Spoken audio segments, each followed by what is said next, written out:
नमस्कार। आज हम फुटबॉल के एक ऐसे आइकॉन की कहानी में उतर रहे हैं जिनका नाम ही काफी है, क्रिस्टियानो रोनाल्डो। हमारे पास क्रिस्टियानो रोनाल्डो एक फुटबॉल गाथा से जुड़े कुछ अहम हिस्से हैं। कोशिश यही है कि हम इस मटेरियल से उनके करियर और जिंदगी की जो सबसे खास बातें हैं उन्हें समझें। जी हाँ, बिल्कुल। मतलब सिर्फ उनकी अचीवमेंट्स गिनना नहीं, बल्कि ये देखना कि मदिरा के एक आम लड़के से लेकर दुनिया के महानतम खिलाड़ी बनने का ये जो सफर था, उसमें क्या खास था, क्या सोच थी, क्या ड्राइव था। तो चलिए शुरू से शुरू करते हैं। क्रिस्टियानो रोनाल्डो डॉस सैंटोस एवाइरो, जन्म 5 फरवरी 1985, फुनचल मदीरा पुर्तगाल में। हाँ, एक आइलैंड है पुर्तगाल का। 4 भाई बहनों में सबसे छोटे थे। परिवार मतलब बहुत अमीर नहीं था। पिता माली थे, माँ कुक थी। और फुटबॉल का सफर वहीं लोकल क्लब से शुरू हुआ। एंडुरिन्हा, फिर नेसियाना गए और फिर बड़ा ब्रेक मिला स्पोर्टिंग सीपी के साथ लिस्बन में। और यहीं से चीजें तेजी से बदली। सोचिए, मदीरा जैसे आइलैंड से निकलकर इतनी कम उम्र में देश के टॉप क्लब में से एक के लिए खेलना, ये सिर्फ टैलेंट नहीं दिखाता, ये दिखाता है कि उनमें वो भूख थी, वो जबरदस्त इच्छा शक्ति थी। शायद पहला इंडिकेशन कि ये लड़का आगे जाएगा। स्पोर्टिंग सीपे में एक ही सीजन 2002-2003 में उन्होंने सबका ध्यान खींच लिया। और फिर 2003 में सिर्फ 18 साल के थे जब मैनचेस्टर यूनाइटेड आ गए। हाँ, सर एलेक्स फर्ग्यूसन उन्हें ले आए। और यूनाइटेड में उनका वक्त तो कमाल का था। 3 premier league title, FA cup, champions league 2008 में। और उनका पहला बैलन डी'ओर भी 2008 में। बिल्कुल। फर्ग्यूसन का असर देखिए, बहुत गहरा था। कई लोग मानते हैं कि फर्ग्यूसन ने उन्हें एक फ्लैशी विंगर से एक डेडली फिनिशर, एक गोल मशीन बनाया। उनकी गेम अवेयरनेस, डिसीजन मेकिंग, खासकर फाइनल थर्ड में, वो सब यूनाइटेड में ही डेवलप हुआ। वो एक तरह से उनके ग्लोबल डोमिनेशन की नींव थी। फिर आया 2009 और वो गए रियल मैड्रिड। उस वक्त की world record fees 94 million euro. ये अमाउंट ही अपने आप में बहुत कुछ कहता है। ओ हाँ, मैड्रिड, वो दौर तो मतलब गोल्डन पीरियड था। वहां तो जैसे उन्होंने गोल करने को एक रूटीन बना लिया।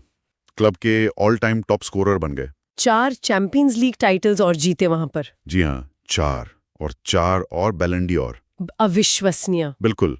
सिर्फ आंकड़े नहीं, बल्कि जिस प्रेशर में उन्होंने परफॉर्म किया, हर मैच, हर सीजन, उनसे उम्मीदें आसमान छूती थी और वो खरे उतरे। यहाँ उनकी फिजिकल कंडीशनिंग के साथ साथ वो मेंटल टफनेस भी सामने आई। उन्होंने अपने खेल को भी इवॉल्व किया, ज्यादा सेंट्रल हो गए समय के साथ। मैड्रिड के बाद 2018 में वो जुवेंटस चले गए, इटली। हाँ, एक नई चुनौती। वहां भी कामयाब रहे, 2 सीरिये ए खिताब जीते, टॉप स्कोरर भी रहे कई सीजन। फिर 2021 में वो थोड़ी हैरान करने वाली वापसी हुई मैनचेस्टर यूनाइटेड में। वो काफी इंटरेस्टिंग मूव था। पहले सीजन में गोल तो काफी किए, 20 से ज्यादा, लेकिन टीम का प्रदर्शन उतना अच्छा नहीं रहा और 2022 में वो चैप्टर भी क्लोज हो गया। ये दिखाता है कि अलग अलग लीग्स में इंग्लैंड की स्पीड, स्पेन का टेक्निकल गेम, इटली का टैक्टिकल फोकस, सब में ढलकर टॉप पर परफॉर्म करना कितना मुश्किल है। और उन्होंने ये किया। उनकी अडेप्टेबिलिटी कमाल की है।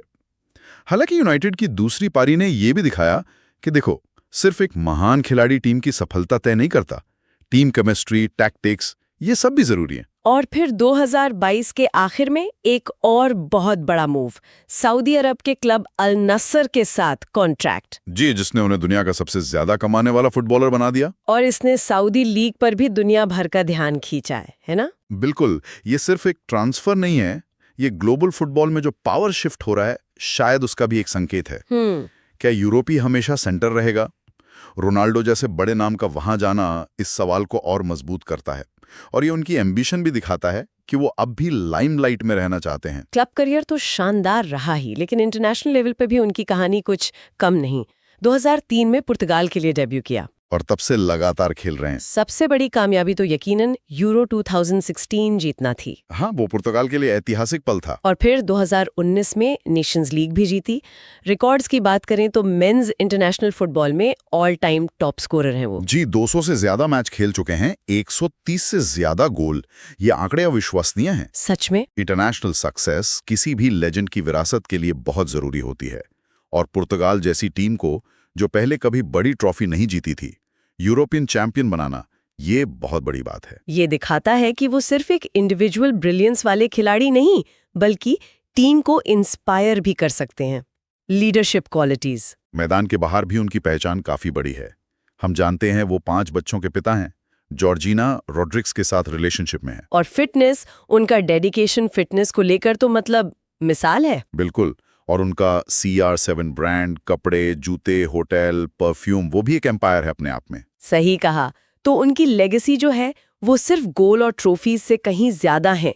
उनकी एथलेटिसिज्म, वो कभी हार न मानने वाली स्पिरिट, और जिस तरह उन्होंने इतने लंबे समय तक खुद को टॉप लेवल पर मेंटेन रखा है, ये सब चीजें उन्हें फुटबॉल इतिहास के महानतम खिलाड़ियों में शामिल करती हैं।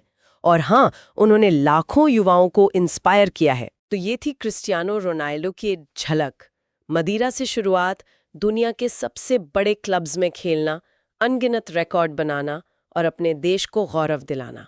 वाकई एक फुटबॉल गाथा। बिल्कुल। और अब इस पूरी बातचीत के बाद सुनने वालों के लिए एक सवाल छोड़ते हैं सोचने को। उनकी इतनी लंबी उम्र, अलग-अलग लीग में कामयाबी, रिकॉर्ड तोड़ने वाली अचीवमेंट्स और इंटरनेशनल जीत, इन सब को देखते हुए क्रिस्टियानो रोनाल्डो की वो कौन सी सिर्फ एक सबसे अहम क्वालिटी या फैक्टर रहा होगा जिसने उन्हें फुटबॉल में लगातार एक्सपेक्टेशंस को रीडिफाइन करने और खुद को बार-बार साबित करने में मदद की? क्या थी वो एक चीज?